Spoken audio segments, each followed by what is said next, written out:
dies on the cross for me, not a messenger of God. It's not that God is up there, he sends his son, okay, sorry guys, you screwed it up now, maybe in 1,000 years, another Messiah.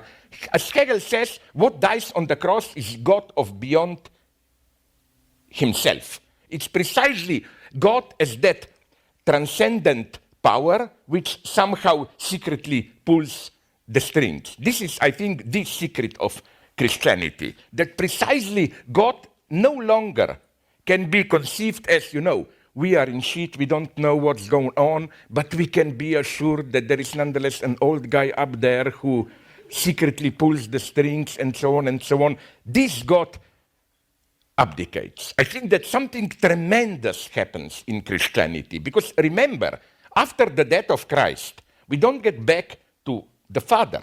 What we get is Holy Spirit. Holy Spirit is the egalitarian community bound by love. You know what Christ says when he's asked, how will we recognize if you are here? When there is love between the two of you, I am there.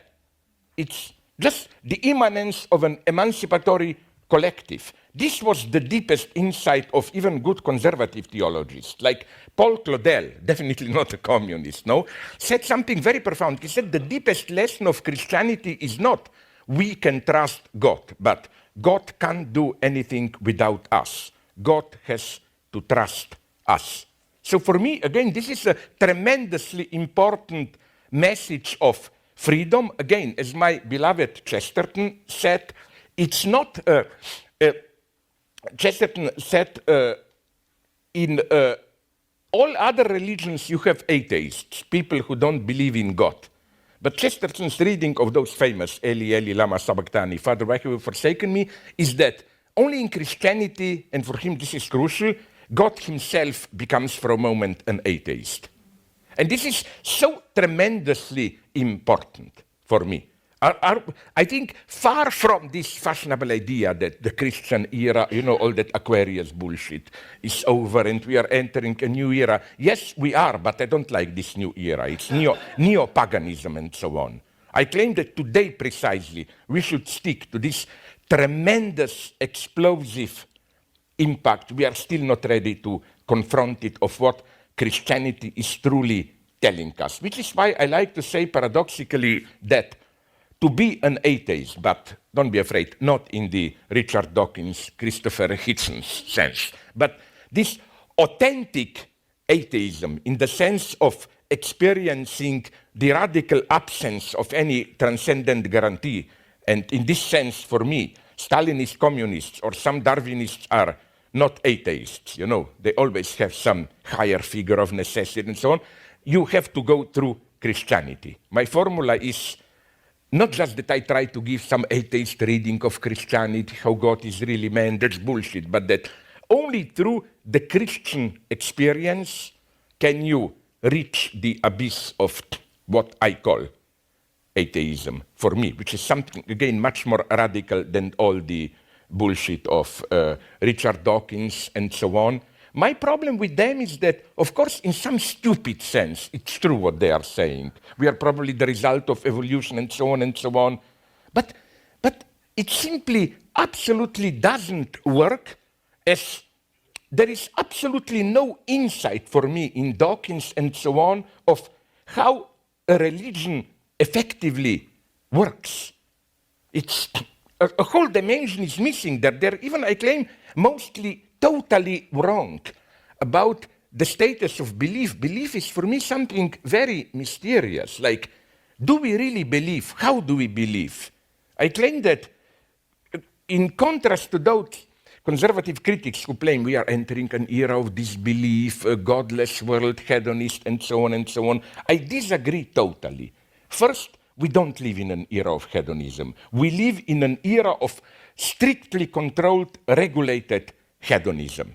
What do I mean by this? On my flight from Europe here, I read in Hemispheres, the Journal of United Airlines, one of the most depressing articles that I read. It was an article celebrating sex, why sex is good. But it describes it in these pragmatic terms. They say a good orgasm helps heart working, blood circulation is good, kissing fortifies your lips and so on, whatever good, I don't know. It's this is how. Yes, sex, but healthy sex. Yes, drink, but beer without alcohol, whatever.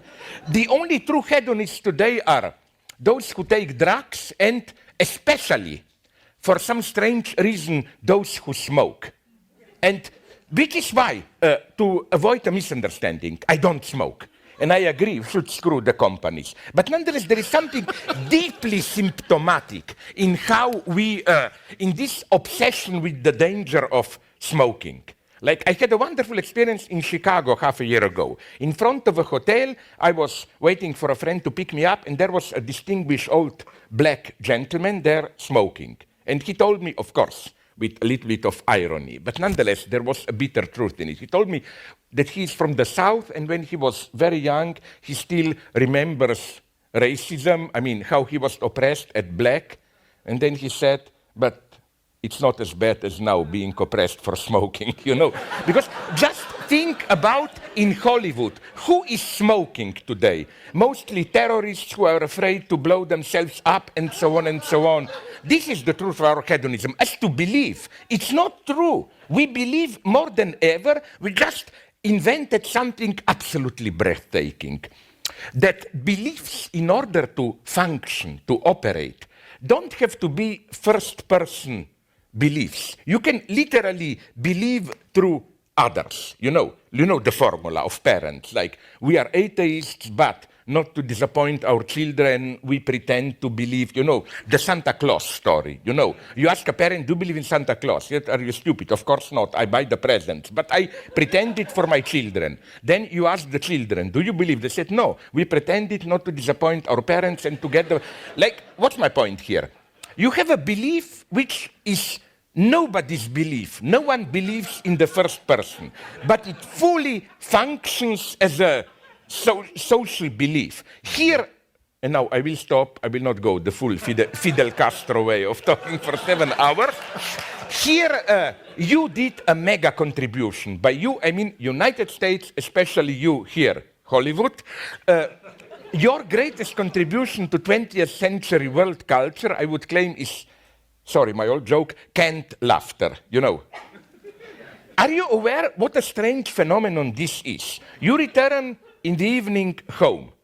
You open up a stupid show like Friends, Cheers, and you are too tired to laugh. You just look. And the TV set laughs for you. It works, at least with me. Afterwards, I feel relieved as if I was laughing. So much about primitive people. We claim, because we have traditional examples of this, like, the Buddhist prayer wheels. You write a prayer, you put it there, you turn around the wheel and you can think about pornography, whatever. In reality, you are praying. We are the same. This is canned laughter. And I claim that beliefs function in a strictly homologous way.